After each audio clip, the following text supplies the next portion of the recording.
Israeli imperial war, we saw what this really meant on the ground. At least 165 Iranian school children and their teachers were murdered in a school in Minab. Today, over 1,400 people have been killed and thousands have been injured and displaced.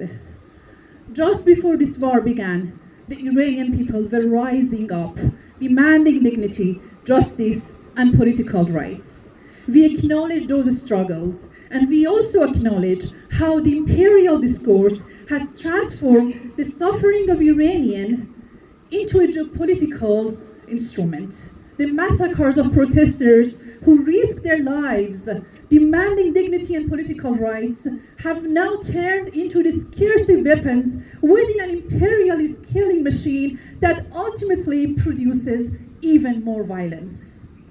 While they speak of regime change, their fundamental target is Iran's resources and its working people, the very same people who have shown repeatedly that they can challenge both imperial control and domestic repression.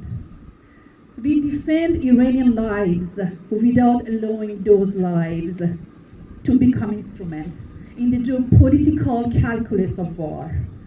And we know this war does not stop at Iran. The Zionist entity has been displacing and killing indigenous communities for over 80 years. Gaza is sealed off and subjected to extermination. Zionist annexation has extended to Lebanon and West Bank. Occupation and bombardment continues in Syria and Iraq and beyond. The Zionist entity does not survive despite death and destruction. It survives by producing them. And what we are seeing today in Iran, in Lebanon, in Palestine is not separate. It is not accidental. It is not new. It is the same machinery. The same mindset that drops bombs on Iran is the one that starves Cuba, that strangles Venezuela with sanctions, blockades, and regime change operations. There are different weapons, but same war. In one place, missiles, airstrikes, annihilations. In another, economic suffocation, political sabotage, slow violence. The US and Israeli war on Iran has drawn nearly a dozen countries into an expanding war that threatens hundreds of millions of people.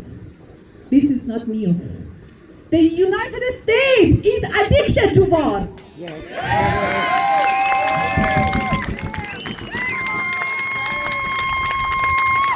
From Iraq to Afghanistan to today, war is treated as a default policy, not a last resort.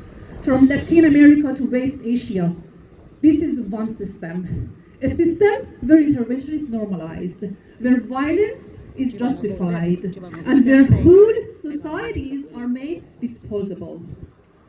In the name of order and progress, they call it democracy, they call it stability, they call it security.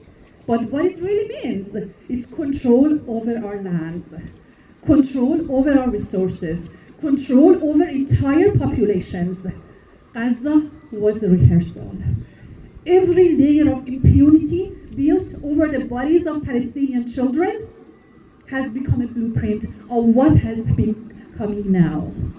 And that is why we are here today, because this is not just about Iran.